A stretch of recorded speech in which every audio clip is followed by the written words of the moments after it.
Bon, salut les potos, comme promis, un petit tuto explication sur comment changer son tube d'arcade tout pourri, tout rincé par un tube de télé aux dimensions à peu près équivalentes et avec des spécificités à peu près équivalentes également.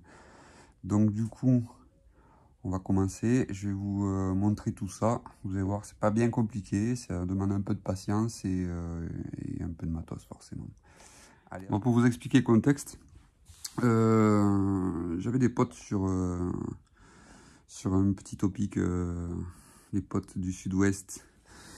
Et donc j'ai des potes là qui m'ont motivé à faire ça. En l'occurrence, Baka, il se reconnaîtra. Grâce à lui, j'ai récupéré un tube et un yoke. Et je voulais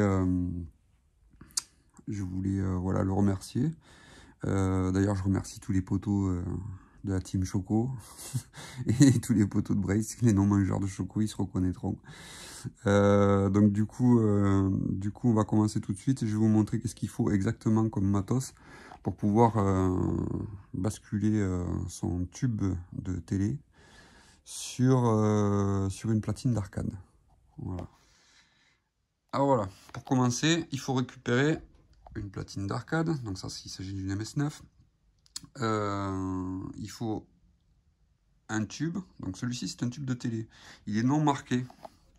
Voilà, parce que l'intérêt du tuto quand même c'est de récupérer un tube non marqué pour éviter d'avoir les fameux burns sur image sur fond blanc ou voire carrément en jeu. Le mien, à savoir celui que j'avais récupéré de Baka, était carrément marqué en jeu, donc pas super quoi. Donc mais bon, c'est pas grave, on va remédier à ça, on va changer. Donc voilà, j'ai mis le tube à nu, j'ai enlevé tout ce que je pouvais comme colle. Il reste des points de colle. Bon, après, ça, c'est moi qui l'avais fait. J'ai changé le connecteur du yoke. Donc, je reviens un peu en arrière pour faire montrer à tout le monde. Donc, ce qui va se passer, c'est que pour pouvoir basculer notre platine sur un tube d'arcade, il faut quelques éléments déjà. Il faut garder le tube d'origine de la télé. Alors, ça, c'est les anneaux de convergence. Il faut que les anneaux de convergence soient disponibles aussi sur la télé, parce qu'il y a des télés qui ont des espèces de plaques qui viennent là, et c'est géré électroniquement, donc pas compatible. Il faut également que le connecteur au cul du tube soit compatible avec le connecteur de la neckboard, donc là c'est le cas. Et on va garder donc tout ce qui est tresse de dégosse. Donc voilà. Donc là, pour ce faire, il faut faire un petit adaptateur, récupérer celui de la platine, enfin bon, se débrouiller pour renvoyer tout ça vers la platine. Et on va garder également la tresse de masse, celle-ci. Donc là c'est pareil, j'ai fait un petit adaptateur. Celui-ci normalement va se connecter sur la neckboard à ce niveau-là. À ce niveau-là. Je sais pas si vous voyez, c'est la petite tétine. Voilà, surtout pas l'oublier parce que sinon on n'a pas de masse, on charge le tube et on n'a rien pour évacuer l'énergie. Donc voilà, donc là on n'est pas trop mal. J'ai mes cales qui sont tombées au fond. Je range un peu avant de mettre le jus parce que c'est quand même... Voilà, donc là normalement il n'y a plus rien. On va pas avoir passé au vif du sujet. Donc ma platine est branchée en 110 volts. J'ai une entrée. Là j'ai une box que Lando m'a fait. Merci Lando. Super cool. Grâce à cette box, ça va nous permettre d'alimenter, d'afficher des mires. Bon, vous allez voir que les mires, on va en avoir besoin, mais pas tout de suite. Là, j'ai mon connecteur avec toutes les arrivées de signal, rouge, vert, bleu, synchro et masse. Et donc, alors pour ce faire, on peut utiliser soit une box comme moi, là, avec des jeux et puis les mires des jeux en question, soit se faire un petit générateur de mires. Alors j'ai trouvé ça il y a pas longtemps, c'était bien pratique. C'est à base d'Arduino Nano, Uno ou Nano. Voilà, le schéma de câblage n'est pas bien compliqué, on alimente. Et donc on alimente et sur tel pinoche, il y a rouge, vert, bleu, vous voyez. Il y a les signaux de synchro vertical, horizontal ou les deux signaux, synchro cumulés. Voilà. Et un petit bouton là qui est repris et sur la masse en fait. Voilà, il y a un petit pontage sur la masse qui permet à l'Arduino de passer d'une mire à l'autre. Ça, c'est pas mal, franchement c'est pas mal. Mais bon là, vu que le câblage est déjà fait, que j'ai la box et tout, ça sera utilisé pour d'autres trucs. Mais ça rend bien des services, voilà, c'est vite bricolé, c'est pas méchant. Le code est dispo sur Game Over. Voilà. C'est un petit projet qui a vu naissance à la base par c'est GC339, je crois, de mémoire, qui avait lancé ce projet-là, mais ça a dérivé là-dessus, sur ce truc-là, et il fait que la 15 kHz, sachant que le projet initial de GC339 faisait également le 24 et le 31 kg, et était beaucoup plus poussé. Voilà, alors donc ça servira pas pour l'instant, ça servira plutôt de la box, ce sera plus simple parce que tout est câblé. Donc voilà, alors là je vais mettre en place le yoke. Alors un yoke, c'est comme ceci, vous savez à peu près tout ce que c'est. Là pour les besoins je l'ai nettoyé déjà, dans un premier temps.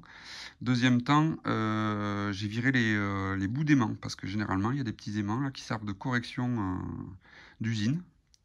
Et là il s'avère que il tombait en miettes, c'était de la poussière, et un aimant qui retombe sur les bobinages, et ça fait pas de court-circuit, mais ça fait dévier le signal.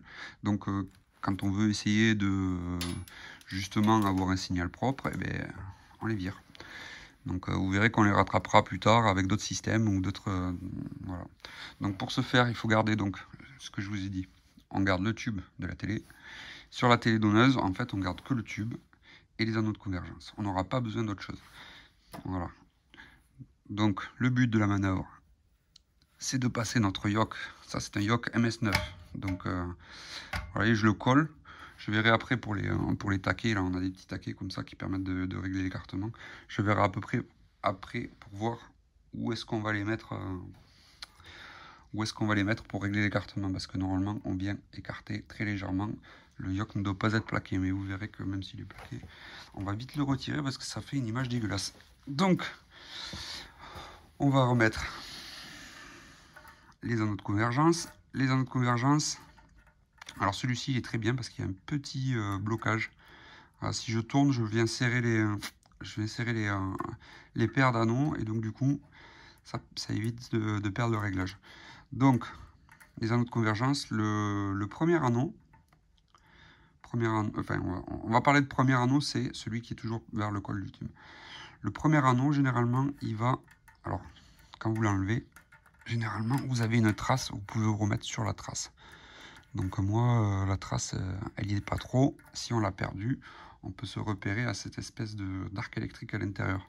Ça va plutôt par là. Voilà. Bon, après si on joue un peu comme ça, vous verrez que ça ne changera pas grand chose.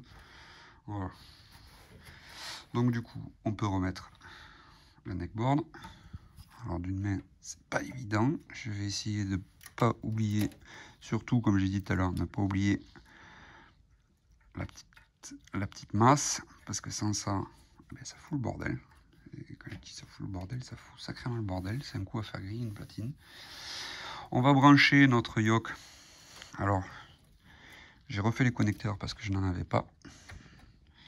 Donc, le vertical et l'horizontal. Ou l'inverse, je sais pas. Non, c'est ça, l'horizontal. Le sens, c'est pas bien méchant. On verra qu'on peut l'intervertir par la suite. Voilà, si on se retrouve avec un mode miroir sur le tube, c'est pas bien méchant. Ça c'est rattrapable. C'est comme ça d'ailleurs qu'on se sert pour les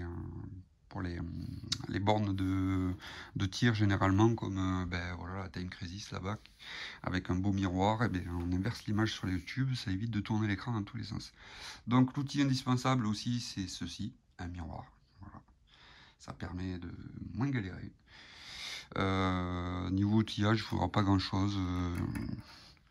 Voilà, donc tournevis plat, cruci, enfin la bricole quoi.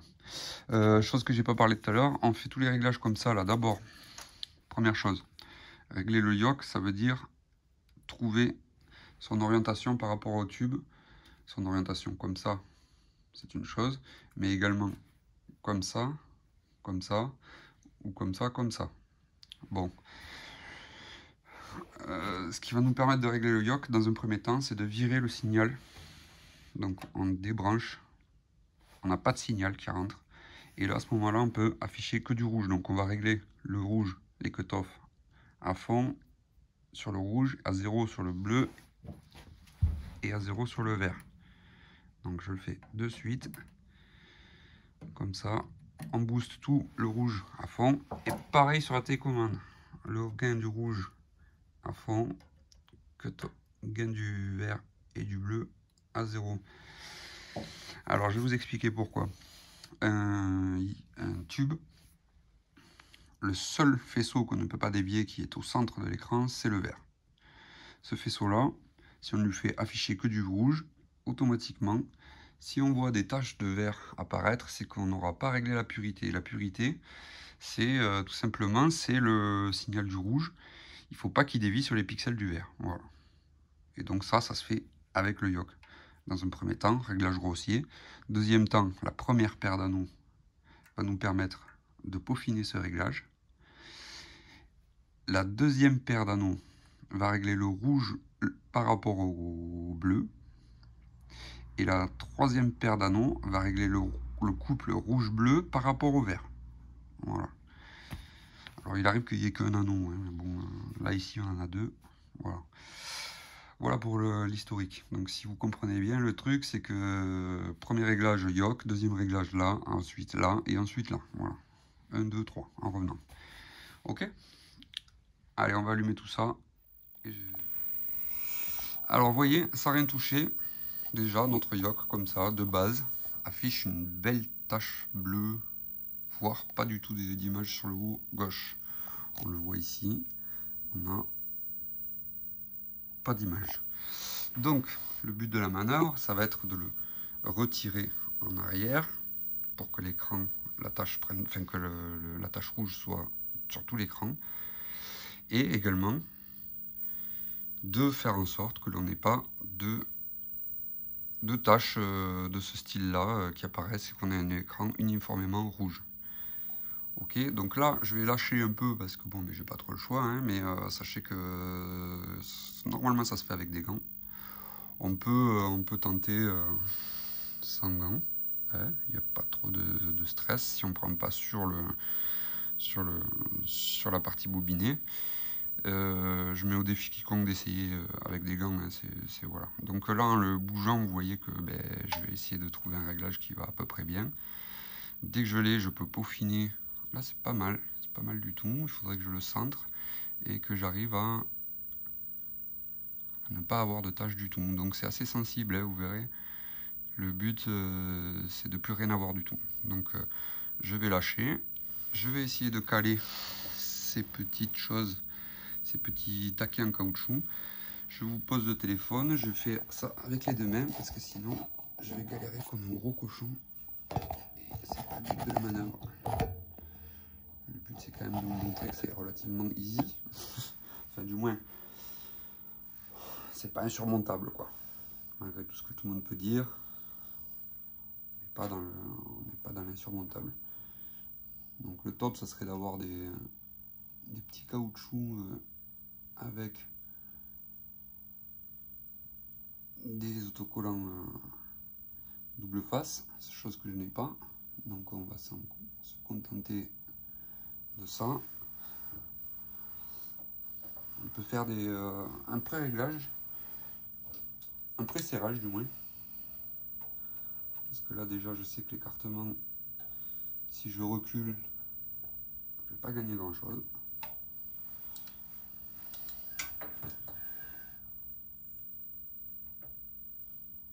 Alors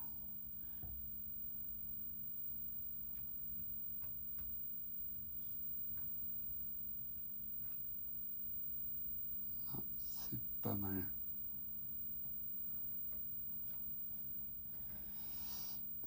C'est pas mal, c'est dégueulasse. Quand on regarde d'en haut, en fait, le yoke est complètement désaxé.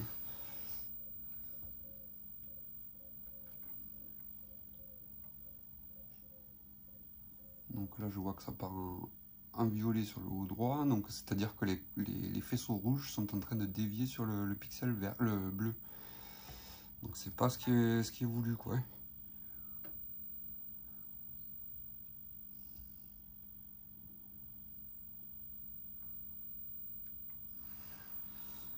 Donc là, je vais faire un truc, je vais faire les anneaux de convergence et je vais essayer de trouver un réglage uniforme pour affiner. Enfin, comme vous voyez, c'est de l'affinage qui peut vite partir en sucette, quoi. Voilà, mon yoke, ça va pas du tout.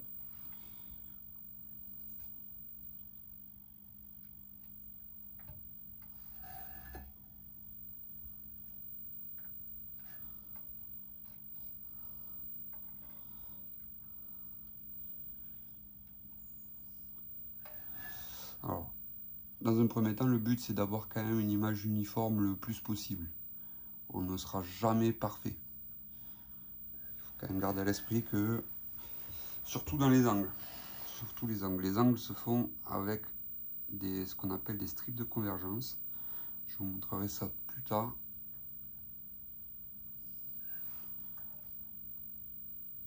Donc là, on n'est pas trop mal. On serait pas trop mal.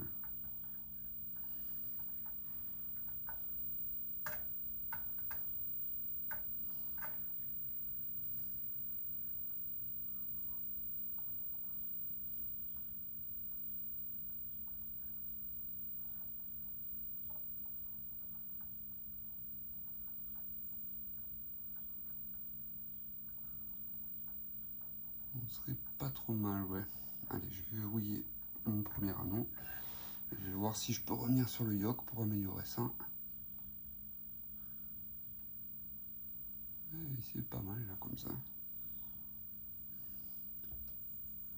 Wow, wow, faut que je verrouille ce yoke. Bon, j'ai pas assez serré le yoke, il bouge. Je vais essayer de le verrouiller. Ça évitera d'avoir cette tache verte en bas.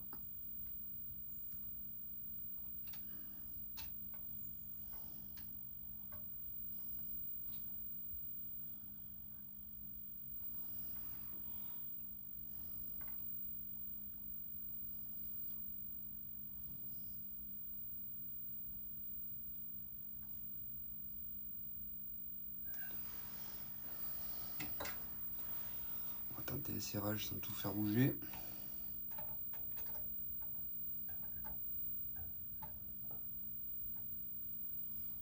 Trop tard.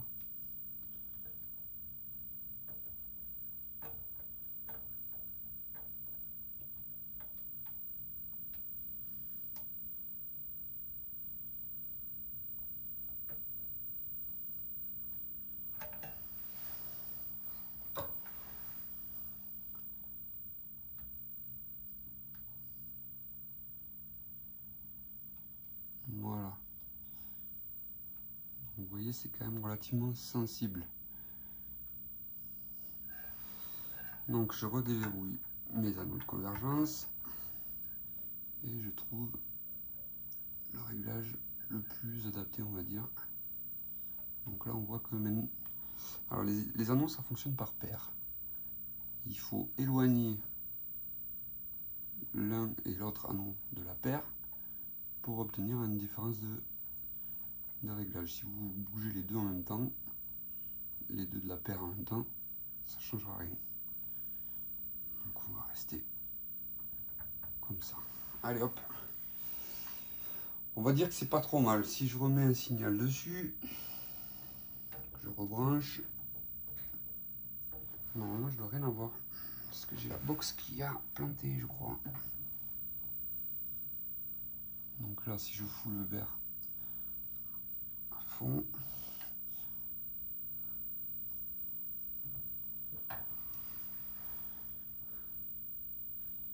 on voit clairement des taches.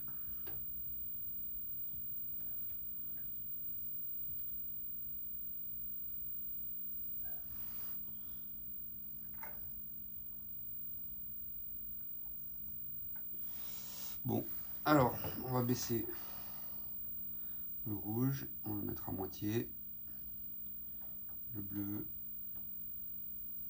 moitié, le vert, moitié. Pareil pour Les cut-off, on baisse à moitié. À vue de nez, hein.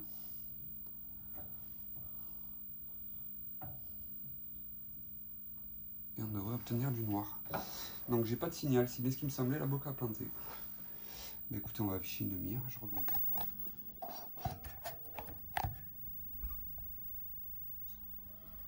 Bon voilà, je me suis inversé la déflexion horizontale. Donc du coup l'image est en mode miroir, voilà, ça tombe très bien puisque on l'aura affiché droite face à un miroir. Donc ça va nous servir. Et donc on va pouvoir s'afficher une mire. Alors celle de la Street Fighter 2X est pas mal. Voilà, vous voyez déjà qu'avec comment dire, les réglages de base des cutoffs et de l'amplification RGB sur la télécommande, on est déjà avec une image qui est franchement pas trop dégueu. On va peaufiner tout ça avec une mire parce qu'il faut pas déconner, hein.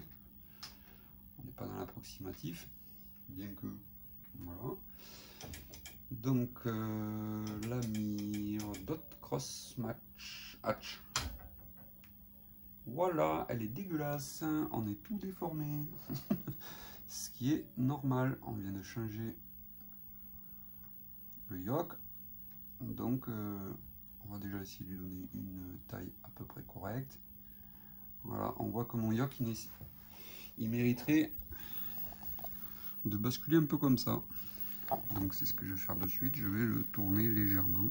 Tant qu'il est un peu serré, on va voir les bénéfices de suite. C'est voilà, ça n'a pas influencé la couleur, bon, tant mieux. Donc maintenant, si je zoome un peu pour vous afficher un peu tout ça tout mieux. Voilà, alors maintenant on va essayer de chercher la géométrie la plus parfaite. Donc je sais pas, j'ai watché, je crois de mémoire. Ah non, ça c'était la BL. La BL, l'airbag pour attention, je vais faire une merde, je le sens bien. Non plus. Ah. La largeur, maxi.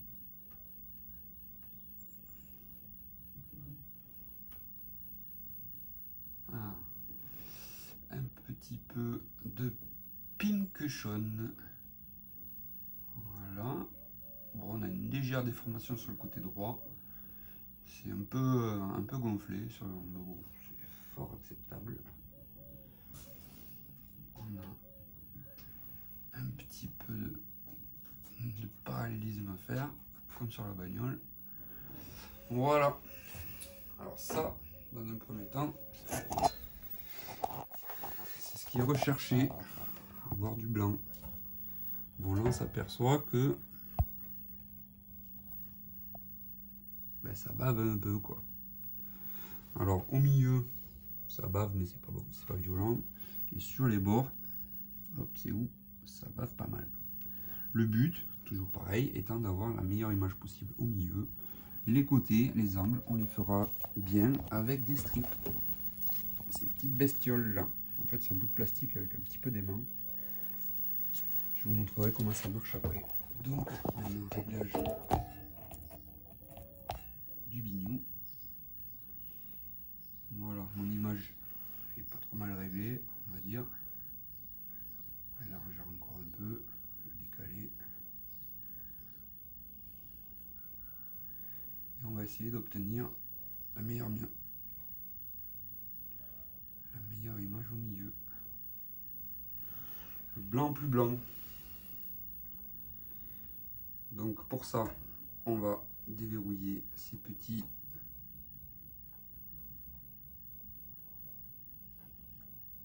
anneaux de convergence.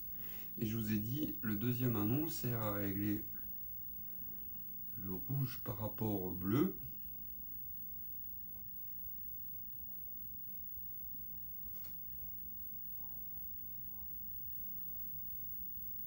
Donc là, il m'a l'air pas trop mal. Et là, on va régler le couple rouge-bleu par rapport au vert. Et on le voit clairement au milieu, ça devient un peu vert.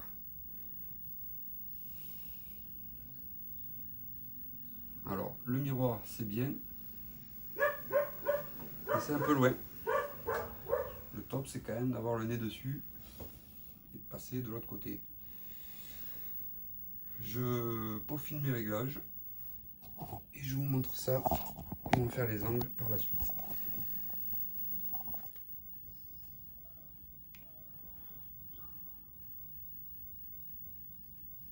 Et là, je peux essayer de régler ma deuxième paire maintenant. On va dire que c'est bon. Je ne vais pas rentrer dans les réglages poussés, puisque de toute façon, c'est pas le but de la manœuvre. Ça, c'est un truc à faire chez soi, tête reposée. Donc la deuxième paire, on a dit, ça règle le rouge par rapport au bleu. Ça va dévier le faisceau du rouge par rapport au bleu.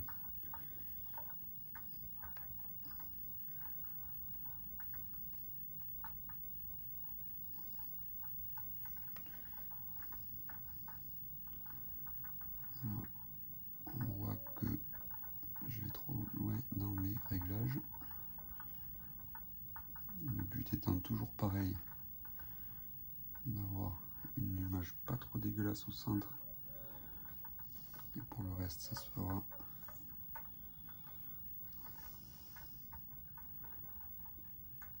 avec les strips.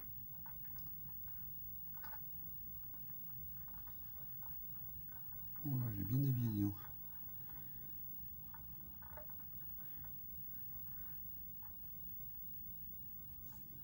Voilà, on va passer au troisième paire d'anneaux. Je ne vois strictement rien. J'ai les doigts là où il ne faudrait pas qu'ils soient.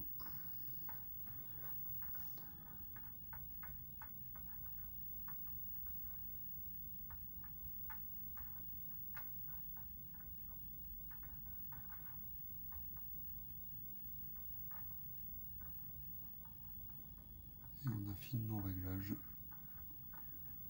Ouais, bon.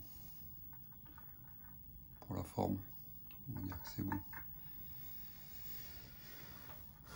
Alors avec le miroir, c'est tout de suite plus flatteur. Mais quand on passe de l'autre côté, effectivement, on sent qu'il y a quand même... Si on passe de ce côté-là, on sent qu'il y a quand même un petit peu de boulot, quoi. Voilà. Bon, là, c'est pas acceptable. Quand je dis qu'on s'occupera des angles, c'est les angles ici, hein, avec les strips. On peut pas trop agir vers ici, hein, c'est pas possible. Donc il faut vraiment trouver le bon réglage pour là.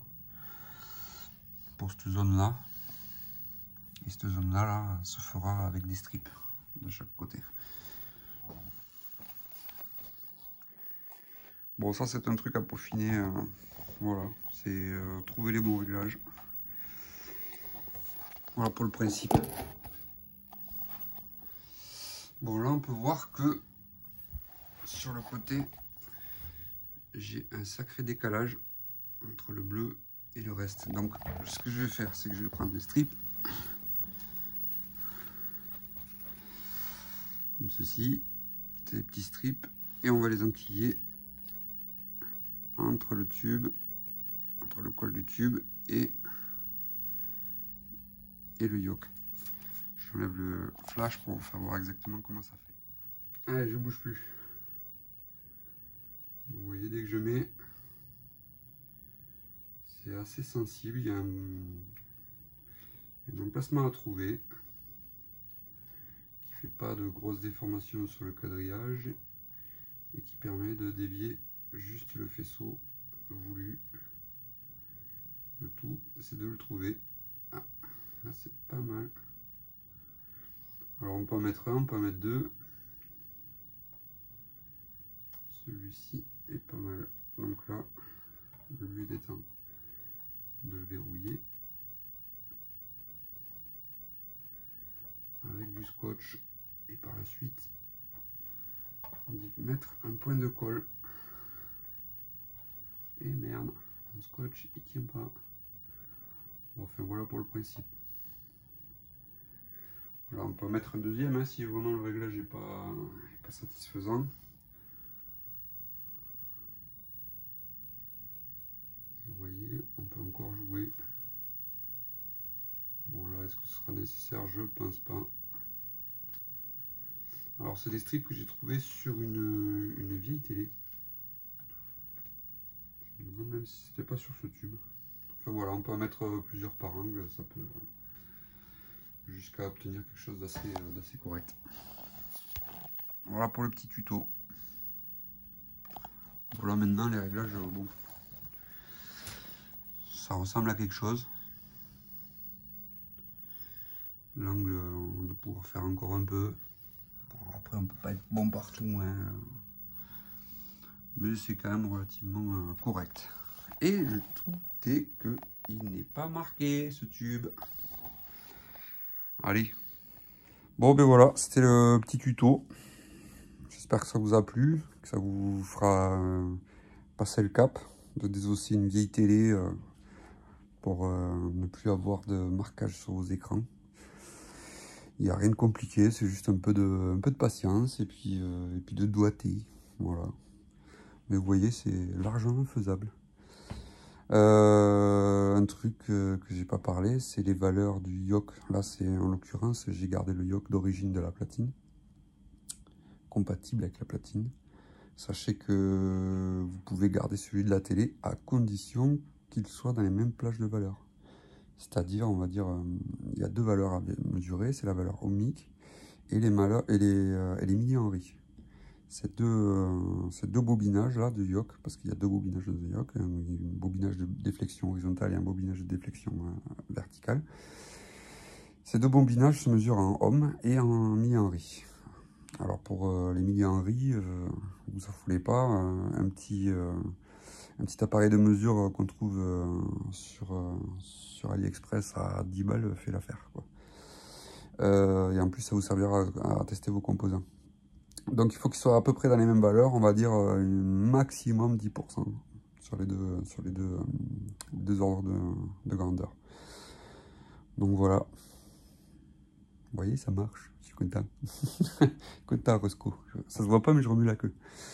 Bon, allez les copains, je vous fais grosse bise, bisous câlins et la bise au chien.